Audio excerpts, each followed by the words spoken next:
Preparo para a crise final.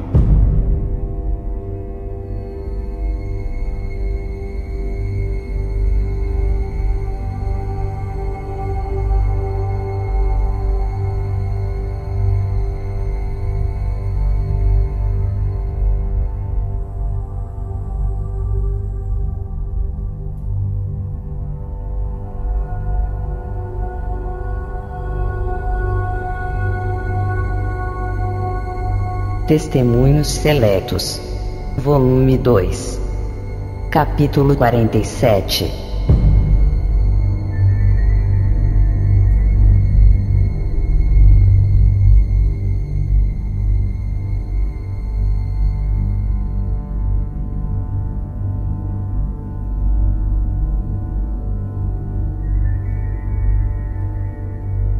Irmãos e irmãs, apelo para os adventistas do sétimo dia, para cerdes tudo quanto esse nome significa, há risco de afastar-se do espírito da mensagem.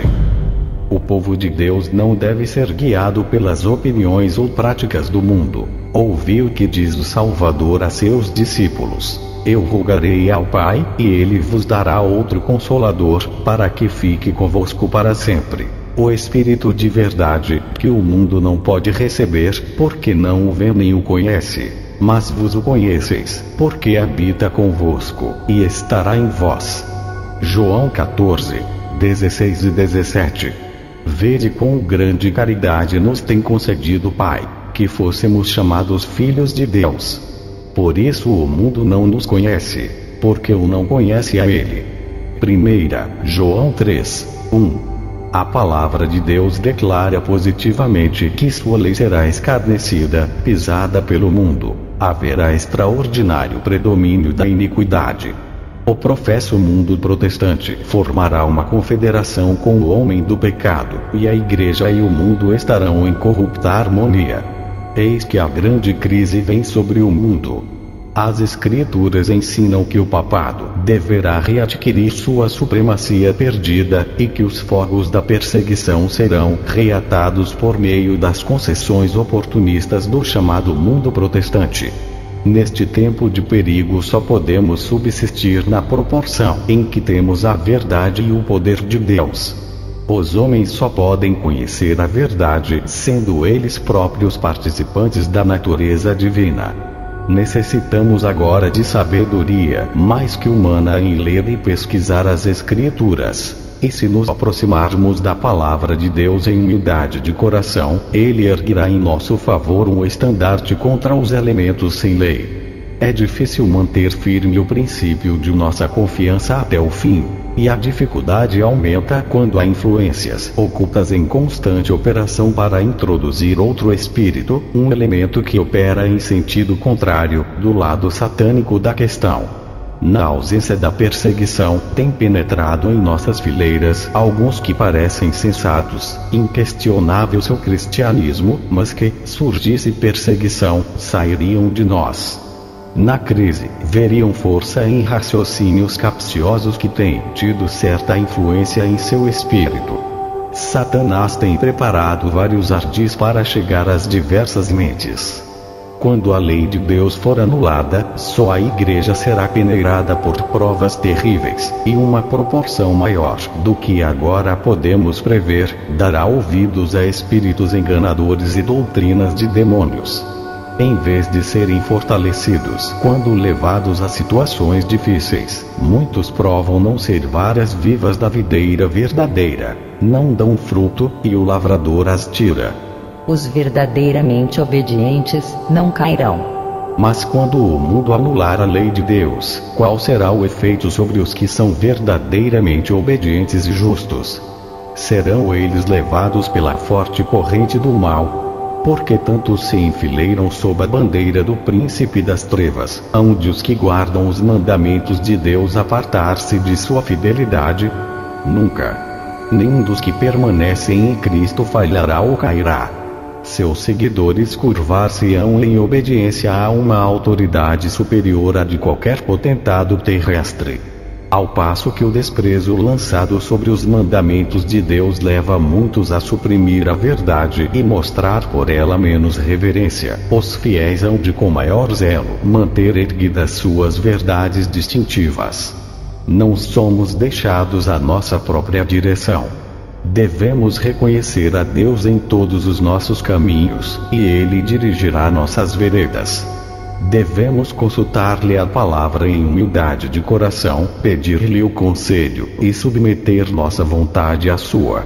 Nada podemos fazer sem Deus. Temos a mais alta razão para prezar seu verdadeiro sábado e colocar-nos em sua defesa, pois ele é o sinal que distingue o povo de Deus do mundo. O mandamento que o mundo anula é aquele a que, por essa mesma razão, o povo de Deus dará maior honra. É quando o incrédulo lança desprezo sobre a palavra de Deus que os fiéis calebês são chamados. É então que eles permanecerão firmes no posto do dever, sem ostentação e sem se desviarem por causa do vitupério. Os espias incrédulos estavam prontos a destruir Calebe. Ele viu as pedras nas mãos daqueles que haviam levado um relatório falso, mas isto não o deteve. Tinha uma mensagem, e havia de comunicá-la. O mesmo Espírito será manifesto hoje por aqueles que são fiéis a Deus. Diz o salmista: eles têm quebrantado a tua lei. Pelo que amo os teus mandamentos mais do que o ouro, e ainda mais do que o ouro fino. Salmos 119, 126 e 127.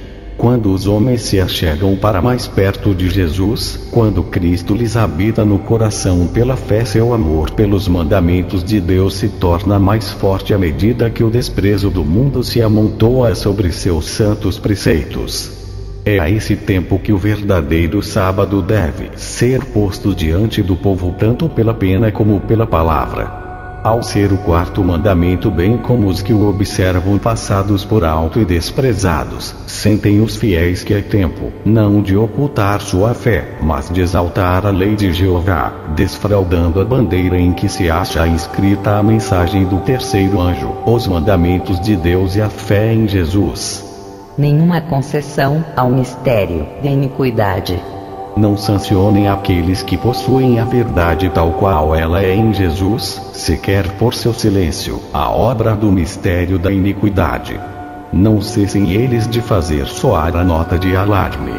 Sejam a educação e o preparo dos membros de nossas igrejas de molde a que as crianças e os jovens entre nós compreendam que não deve haver nenhuma concessão a esse poder, o homem do pecado.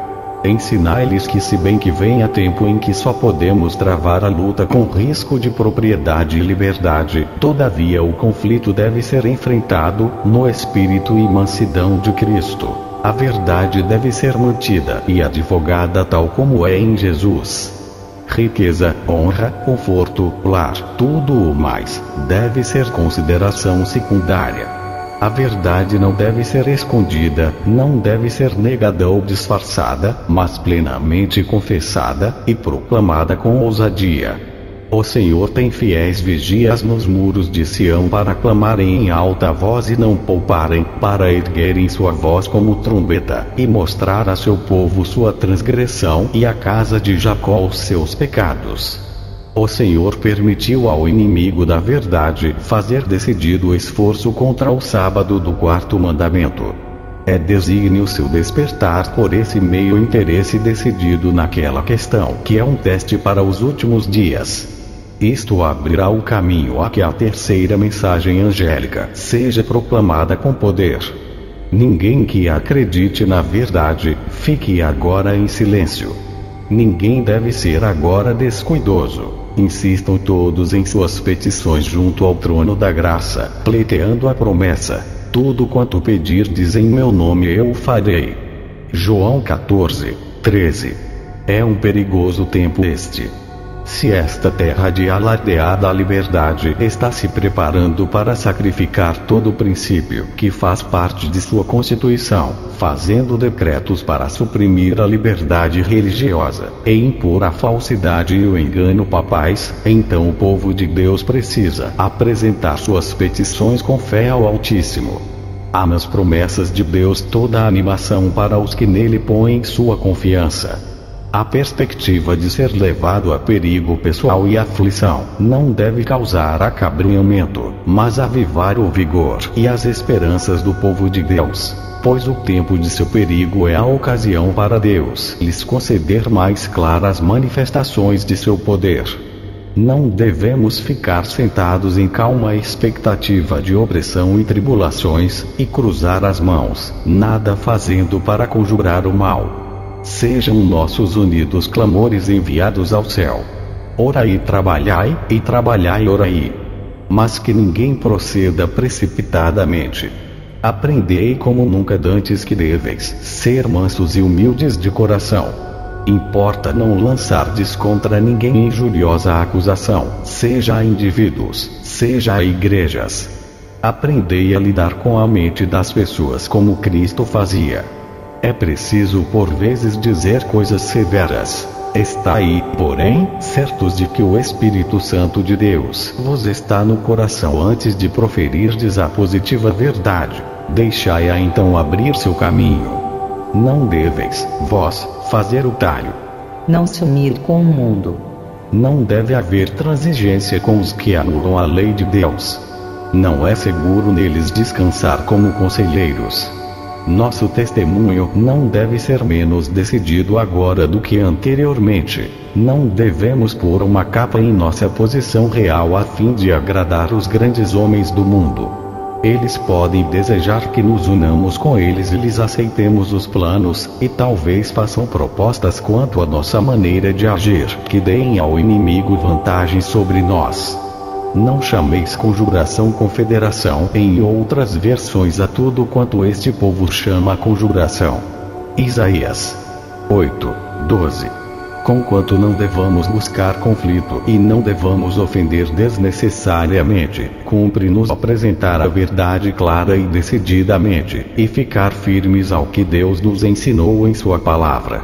Não deveis olhar ao mundo para aprender o que escrevereis e publicareis ou o que falareis.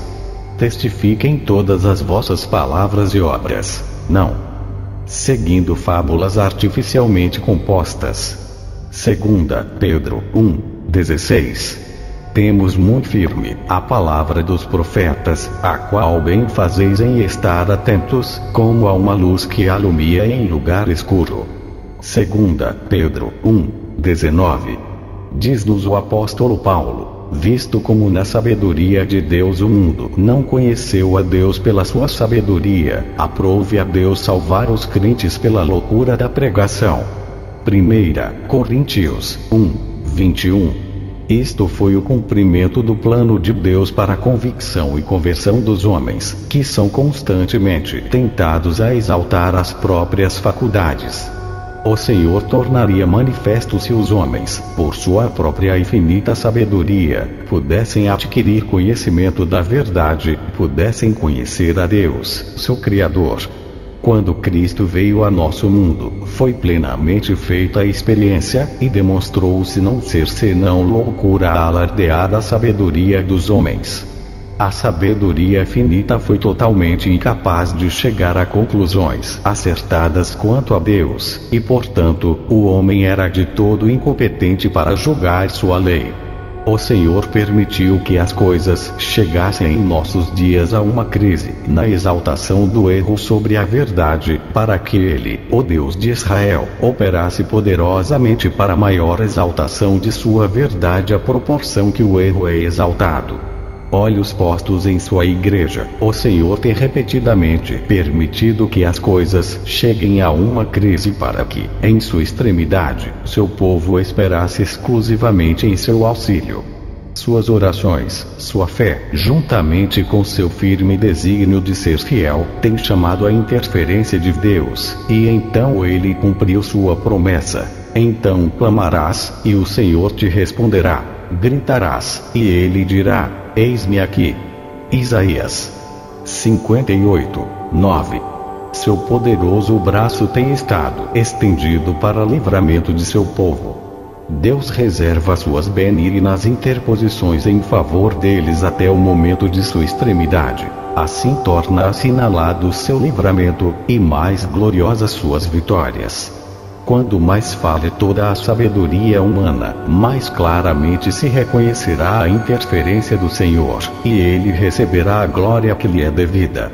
Os próprios inimigos de nossa fé, perseguidores, perceberão que Deus está operando por seu povo, virando seu cativeiro. Oração, fé, confiança em Deus. O que é necessário nesse nosso tempo de perigo é oração fervorosa, misturada com fé sincera, confiança em Deus quando Satanás lança a própria sombra sobre o povo de Deus. Conserve cada um em mente que Deus se deleita em escutar as súplicas de seu povo, pois a iniquidade dominante clama por mais fervente oração, e Deus prometeu que vingará seus eleitos, que a ele clamam dia e noite, se bem que tardio para com eles. Os homens inclinam-se a abusar da longanimidade de Deus, e presumir de sua paciência. Há, porém, um ponto na iniquidade humana em que é tempo de que ele interfira, e terríveis são os resultados. O Senhor é tardio em irar-se, mas grande em força, e ao culpado não tem por inocente. Naum 3. Reprime seus próprios atributos, mas a punição é todavia certa.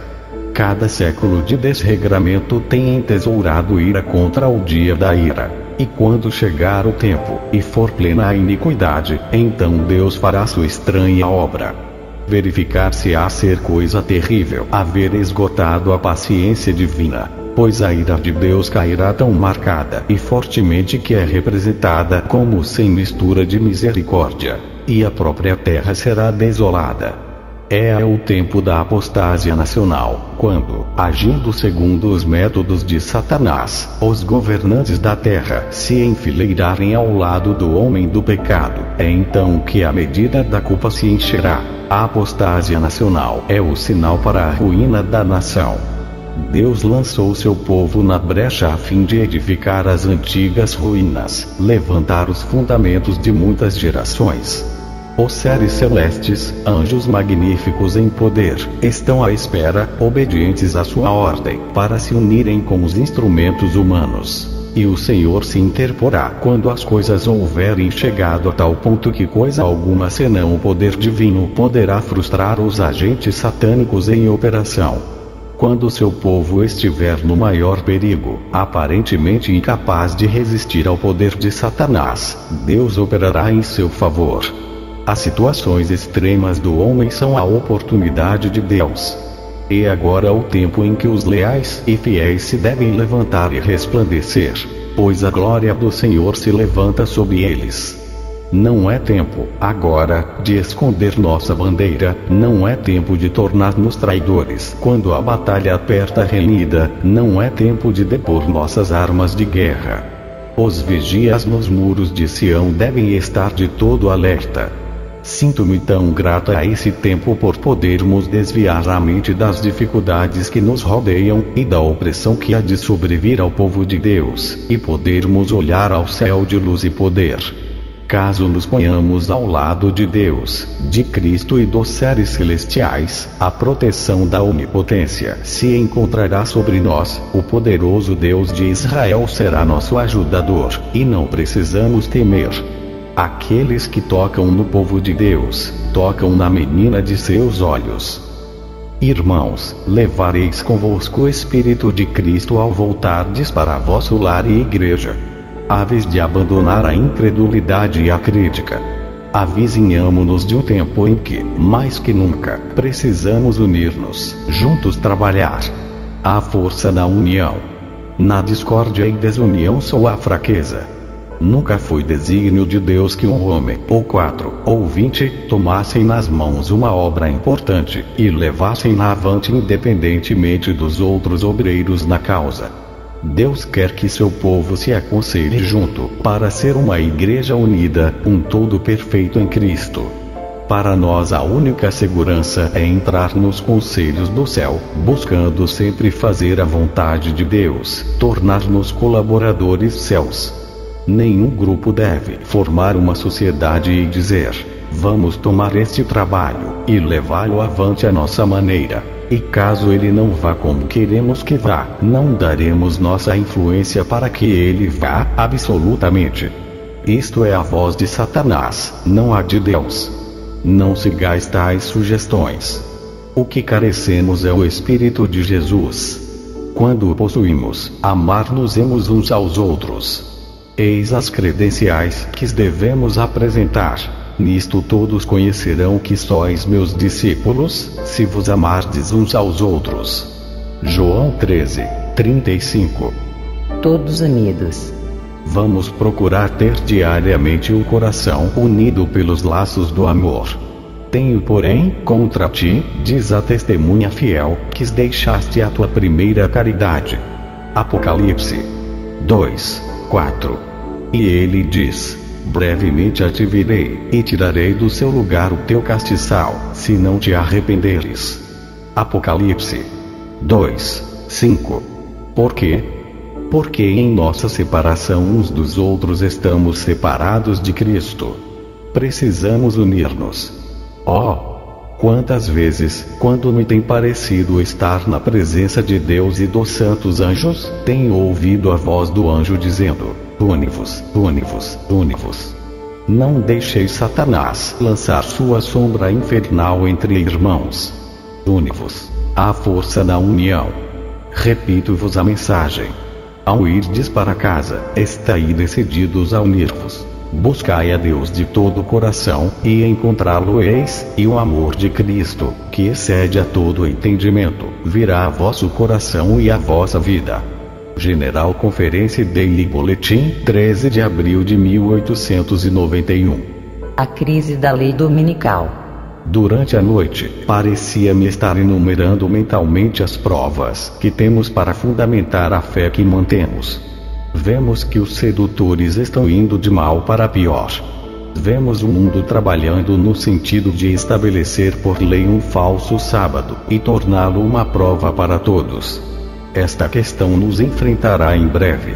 O sábado de Deus será calcado a pés, e um falso sábado será exaltado. Numa lei dominical há a possibilidade de grande sofrimento para os que observam o sétimo dia. A execução do plano de Satanás trará perseguição ao povo de Deus. Os seus servos fiéis, porém, não necessitam temer o resultado do conflito.